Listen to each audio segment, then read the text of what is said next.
Dans l'amphithéâtre Jacques Meunier de l'École nationale d'administration et de la magistrature à Yaoundé, les responsables des services centraux et déconcentrés du ministère de la fonction publique et de la réforme administrative prennent massivement part à la conférence annuelle placée ces 1er et 2 février 2023 sous la présidence du ministre Joseph Lé, patron du dit département ministériel. Les assises sont placées sous le thème « Qualité et proximité du service public ». L'amélioration des services rendus aux usagers rois est une question qui nécessite de la part des personnels de l'INFOPRA davantage de professionnalisme, de disponibilité, de volonté, d'abnégation et de probité au travail.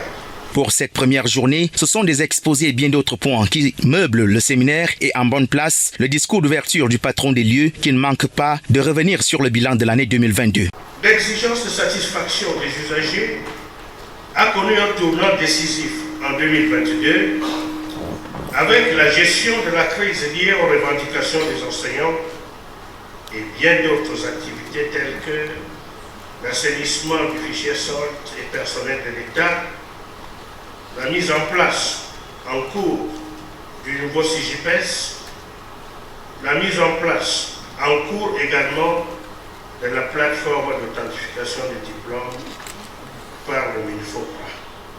Des avancées que peut présenter le MINFOPRA tout en gardant jalousement son appréciation vis-à-vis de l'usager. À l'effet de permettre aux usagers d'y avoir accès sans forcément venir au niveau central ici à Yaoundé. D'autres services ont été digitalisés. Le traitement des dossiers de carrière a connu une véritable accélération avec la mise en place d'une initiative à résultats rapides et une importante activité de communication menée via nos plateformes digitales et par voie téléphonique. Outre les points saillants retracés ce 1er février 2023, plusieurs actions seront menées sur l'étendue du territoire pour la nouvelle année. Pour l'année 2023, nous voulons achever 2 importants projets, à savoir le nouveau CIGIPES qui est en cours et puis la plateforme d'authentification des diplômes. Nous souhaitons, au cours de l'année 2023, aller plus loin en établissant un dialogue direct avec les usagers. Direct. C'est pour ça que, et nous espérons que nos modestes moyens nous le permettront, nous envisageons une nouvelle descente dans les 10 régions.